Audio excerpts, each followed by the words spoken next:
La autopista A4 Madrid-Sevilla ardía bajo el sol de agosto cuando el camión volcó en el kilómetro 89. El Ferrari rojo debajo quedó convertido en chatarra retorcida. Dentro, Diego Mendoza, 8 años, hijo del multimillonario más odiado de España, se desangraba por una arteria cortada. 3 BMW se detuvieron a distancia prudencial. Los socios de Carlos Mendoza observaban la escena hablando por teléfono de cotizaciones bursátiles mientras el niño moría. Nadie se movió. Entonces llegó el Seat León abollado de Carmen, la empleada doméstica ecuatoriana despedida esa misma mañana por romper un jarrón. Sin dudar dejó a sus 2 hijos sobre el asfalto hirviente y se arrastró bajo el camión. Sus manos de ex-enfermera, que nadie sabía que tenía ese pasado, detuvieron la hemorragia que habría matado a Diego en 3 minutos. Pero cuando llegaron los servicios de emergencia y Carlos Mendoza vio quién había salvado a su hijo, la sangre se le heló en las venas. Carmen Ruiz no era solo una empleada doméstica, era la viuda del periodista muerto por su culpa 5 años atrás, y ahora tenía la vida de su hijo en las manos que habían limpiado sus suelos. El sol pegaba con 40 grados sobre el asfalto de la autopista del sur, creando espejismos que parecían charcos de agua inexistentes. Carlos Mendoza conducía su Bentley hacia Sevilla, seguido por el cortejo de BMW de sus socios, cuando vio el infierno materializarse ante él. Un camión cargado de vigas de acero volcado, atravesado en 3 carriles, y debajo, el Ferrari rojo que reconoció inmediatamente. Era el coche con el que el chofer llevaba a Diego al chalet de la costa. El chofer yacía atravesado en el parabrisas en una posición que no dejaba dudas sobre su suerte. Pero debajo las chapas retorcidas provenían gritos. Gritos de niño que Carlos reconoció como los de su hijo. El multimillonario frenó a 50 metros del desastre y se quedó paralizado al volante. No era miedo a la sangre o al peligro físico lo que lo bloqueaba, sino algo más profundo, la conciencia súbita de su impotencia. Él que controlaba imperios, que aplastaba competidores con una llamada telefónica, no sabía qué hacer ante toneladas de metal que aplastaban a su hijo. Sus socios, Martínez, Torralba y Blanco, aparcaron ordenadamente detrás de él. Salieron de sus coches con calma estudiada, teléfonos ya en la oreja, no para pedir ayuda, sino para gestionar la crisis de imagen. Un CEO bloqueado en autopista con el hijo agonizando era pésimo para las cotizaciones. Martínez se acercó a Carlos y le habló de demandas legales y responsabilidades empresariales, mientras los gritos de Diego se hacían más débiles y la sangre formaba un charco cada vez más grande bajo el camión. Fue en ese momento surreal que el Seat León blanco cruzó los carriles desiertos y se detuvo al otro lado de la calzada. Carmen Ruiz salió con movimientos rápidos y decididos, aún con el uniforme de empleada doméstica manchado de detergente. Llevaba consigo a Mateo, 5 años, y a la pequeña Sofía de 6 meses. Los había cargado en el coche esa mañana después del despido, rumbo a la nada que espera a quien pierde incluso el último trabajo mal pagado.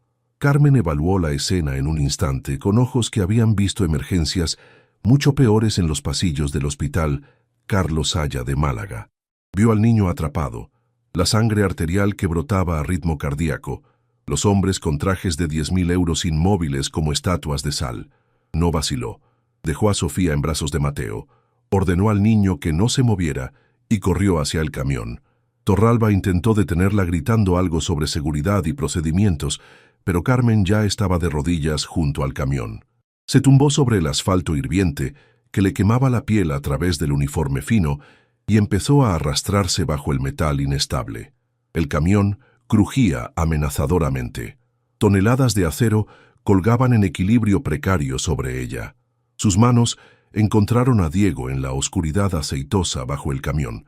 El niño estaba semiconsciente, los ojos que giraban hacia atrás, la piel ya gris por la pérdida de sangre. La arteria femoral estaba cortada, la sangre brotaba a chorros. Carmen arrancó el cinturón de su uniforme e hizo un torniquete hemostático con la precisión de quien lo había hecho cientos de veces. Luego presionó con fuerza en el punto exacto de la arteria, sintiendo el pulso del niño bajo los dedos, mientras el flujo de sangre se ralentizaba y luego se detenía. Diego la reconoció a pesar de la niebla del dolor. Era Carmen, la que siempre le preparaba galletas extra, la que su padre había echado gritando esa mañana. El niño intentó hablar, pero Carmen le puso un dedo en los labios, cantando en voz baja una canción de cuna ecuatoriana mientras mantenía la presión sobre la arteria, y el camión crujía encima de ellos como un monstruo metálico que respiraba. 15 minutos duró esa eternidad. 15 minutos en los que Carlos Mendoza observó a una mujer que había despreciado salvar la vida de su hijo, mientras él permanecía paralizado por su propia inutilidad. Cuando llegaron los bomberos con las cizallas hidráulicas y los paramédicos tomaron control de la situación, el jefe del equipo médico miró a Carmen con respeto profesional, reconociendo el trabajo de una colega.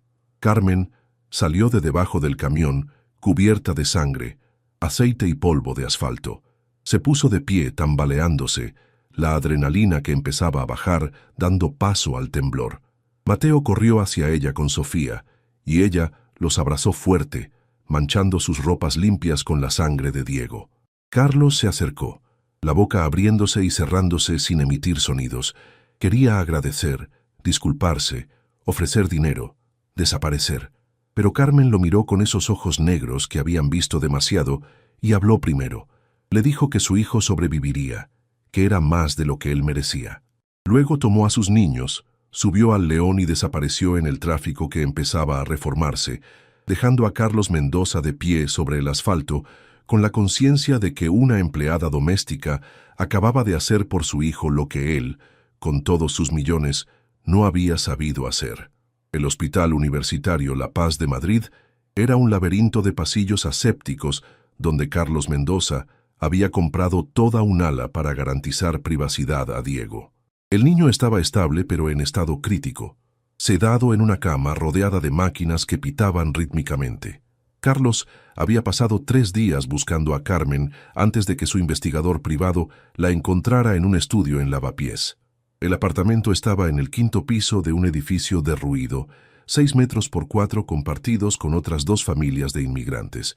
Cuando Carlos llamó, tuvo que agacharse para pasar por la puerta descascarillada. El interior fue una bofetada a su realidad dorada, moho negro que subía por las esquinas como hiedra venenosa, un solo colchón en el suelo donde dormían los 3, Mateo que hacía los deberes sobre un cartón dado vuelta usado como escritorio. Sin embargo, todo estaba limpio con esa precisión maníaca que Carlos reconocía, la misma con la que Carmen había mantenido su chalet durante 2 años.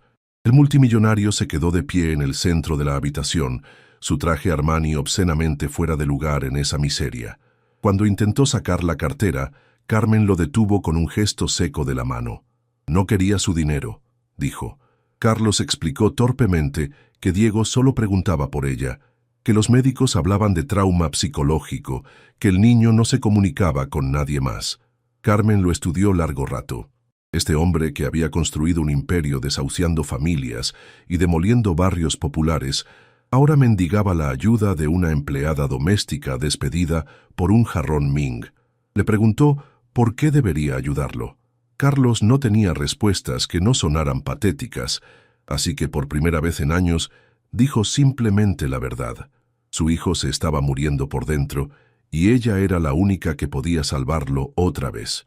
Carmen miró a sus hijos.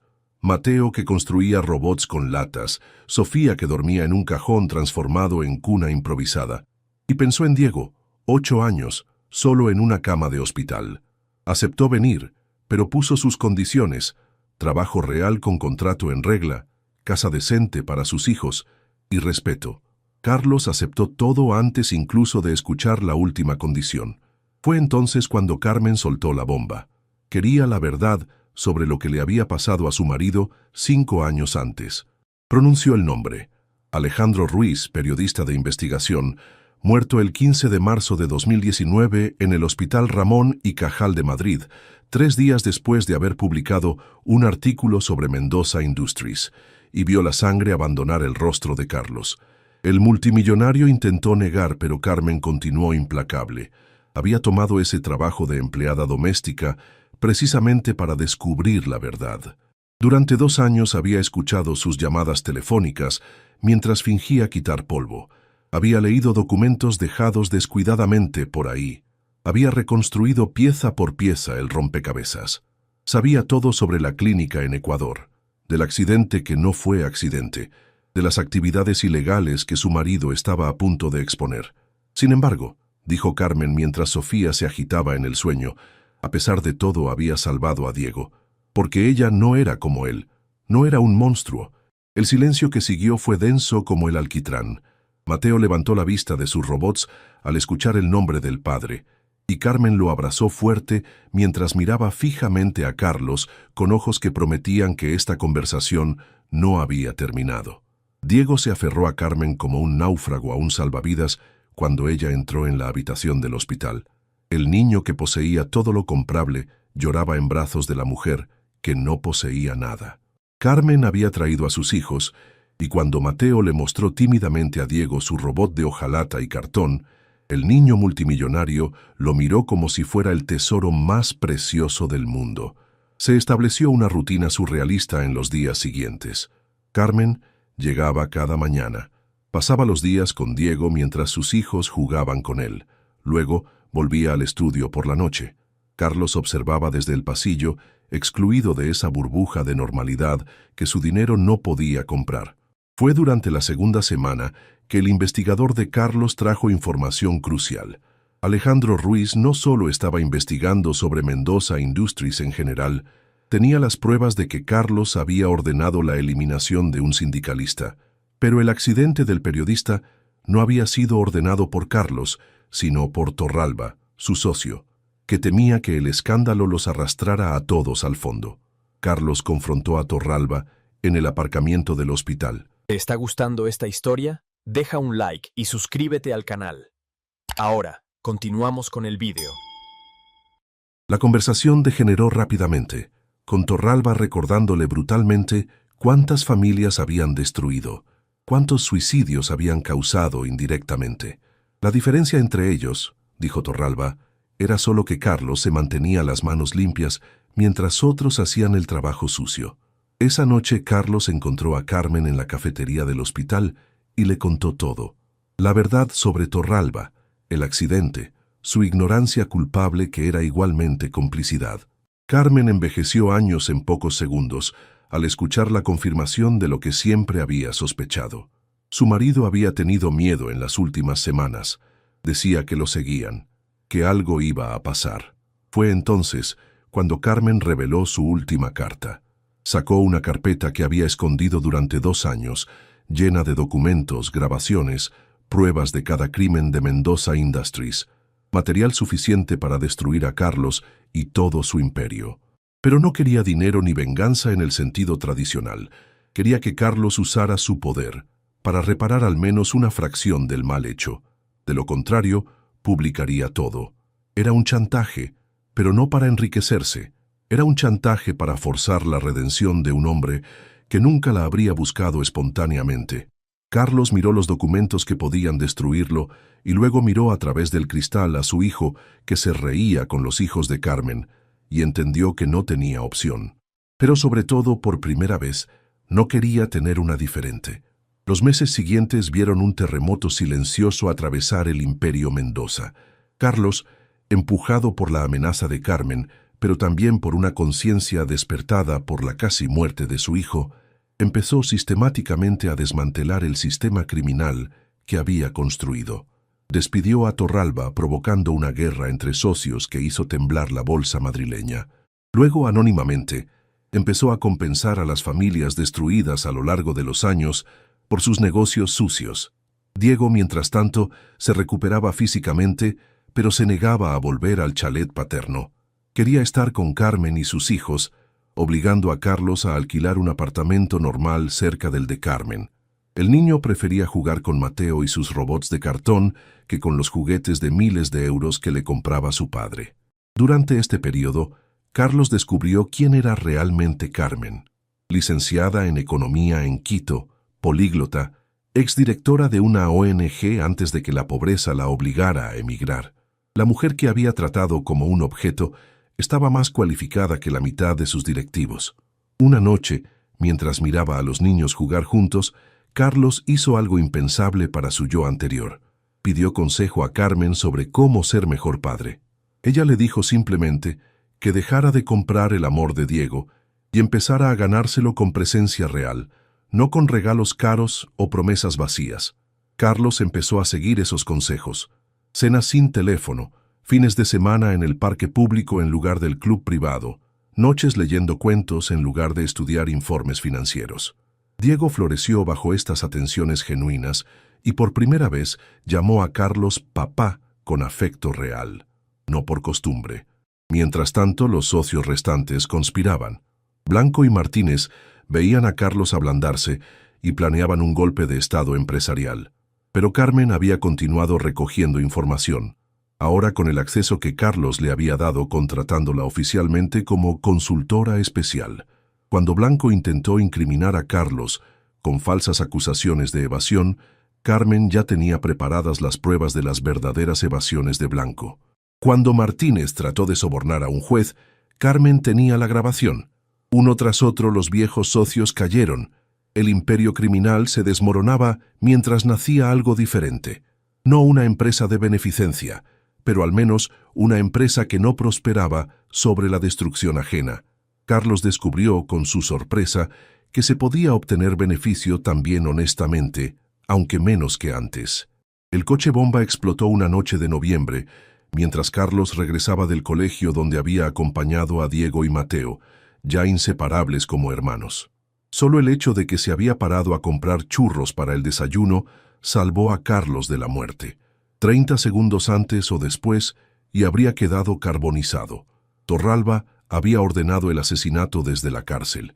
La transformación de Carlos amenazaba demasiados equilibrios, arriesgaba a hacer emerger demasiados secretos del sistema inmobiliario español. Si Mendoza hubiera colaborado con la justicia, habrían caído todos como fichas de dominó. Carlos se refugió en el apartamento de Carmen, el único lugar que consideraba seguro.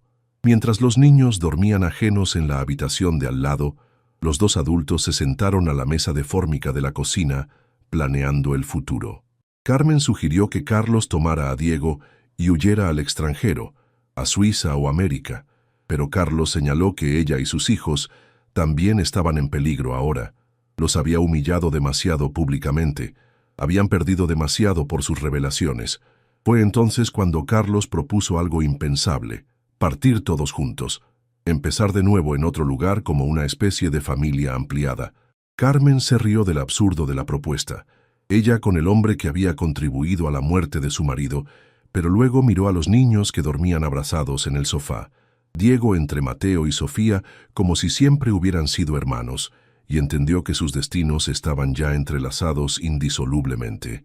Partieron esa misma noche con documentos falsos conseguidos por los pocos contactos de confianza que le quedaban a Carlos. Antes de partir, Carmen entregó a la prensa todo el dossier sobre los crímenes de Mendoza Industries. Mientras su avión sobrevolaba el océano Atlántico rumbo a Argentina, España se despertaba con el escándalo del siglo. Arrestos en masa, incautaciones, todo un sistema criminal que se derrumbaba como un castillo de naipes. Torralba fue encontrado muerto en la celda en circunstancias sospechosas. Blanco cogió cadena perpetua. Martínez huyó a Colombia, donde sería asesinado por sus propios cómplices un año después. El Imperio Mendoza fue desmembrado y vendido. Lo recaudado terminó en un fondo para compensar a las víctimas.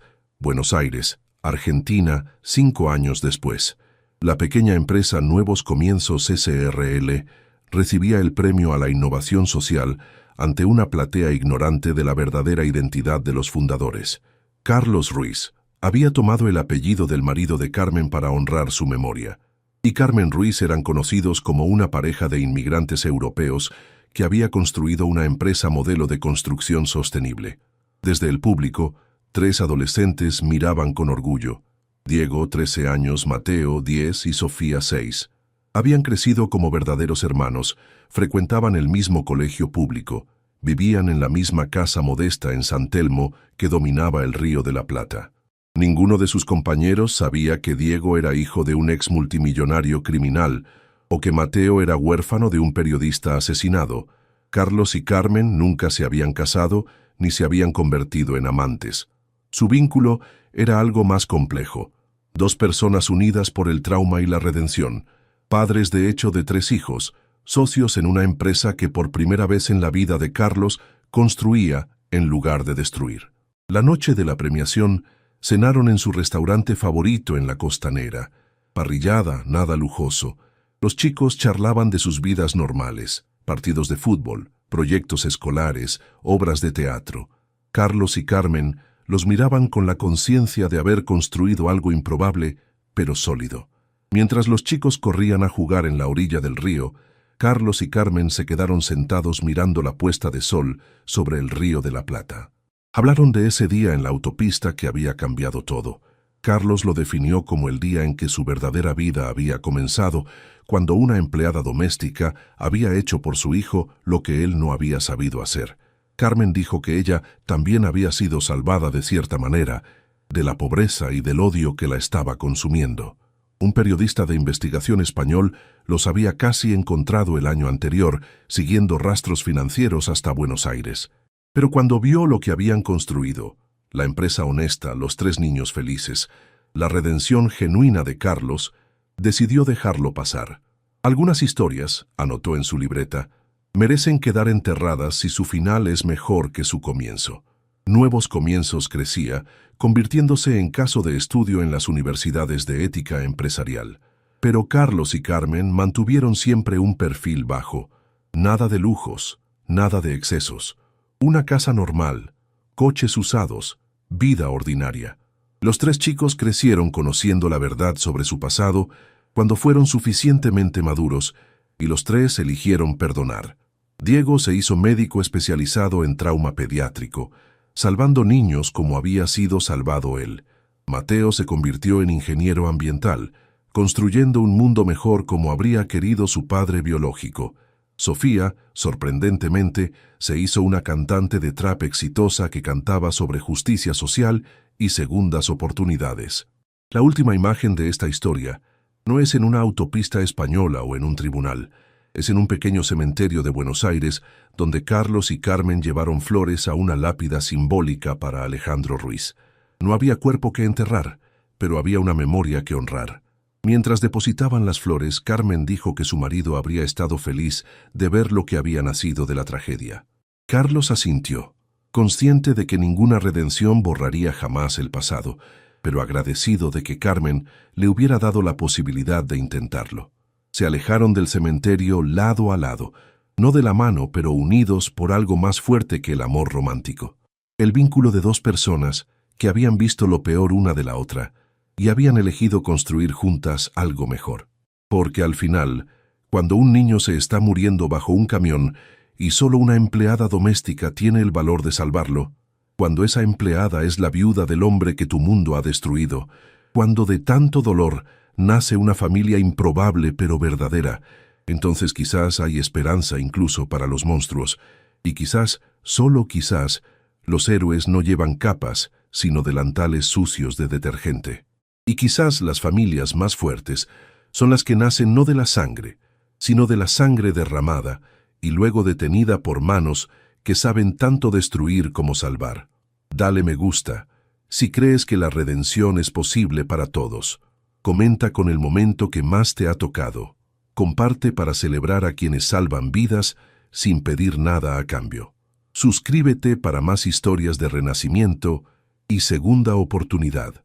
A veces, los héroes llevan delantales en lugar de capas.